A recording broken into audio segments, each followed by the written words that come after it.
ସକାଳୁ ଗାଧୁଆ ପାଧୁଆ ସବୁ ନିତ୍ୟକର୍ମ ସବୁ ସାରି ସାରିବା ପରେ ପଖାଳ କଂସାଏ ଧରି ସାଙ୍ଗ ହୋଇ ଖାଇ ଦେଇଥିଲି। ତାପରେ ଯାଇଥିଲି ରୋଷେଇ ବନେଇବା ପାଇଁ। ବାପା ଆଜି ମାର୍କେଟରୁ ମାଛ ଆଣିଥିଲେ।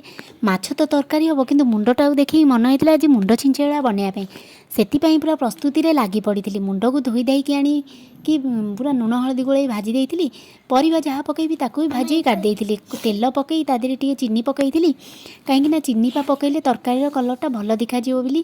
ପିଆଜ ପକେଇ ତା ଦେହରେ ଅଦା ରସୁଣର ପେଷ୍ଟ ଦେଇ ପୁରା ଯେତିକ ସବୁ ଗୁଣ୍ଡ ମସଲା ଥିଲା ତାକୁ ସବୁ ପକେଇ ମସଲାକୁ ଭଲ ଭାବରେ କଷି ଦେଉଥିଲି।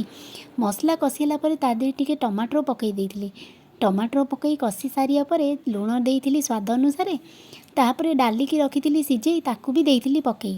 କଷି ହେଲା ପରେ ଟିକେ ଡାଲି ତା ଦେହରେ ମୁଣ୍ଡକୁ ପକେଇ ଟିକେ ଛେଚି ଦେଇଥିଲି। ତାପରେ ପରିବା ଯାହା ଥିଲା ତାକୁ ସବୁ ପକେଇ ଦେଇଥିଲି।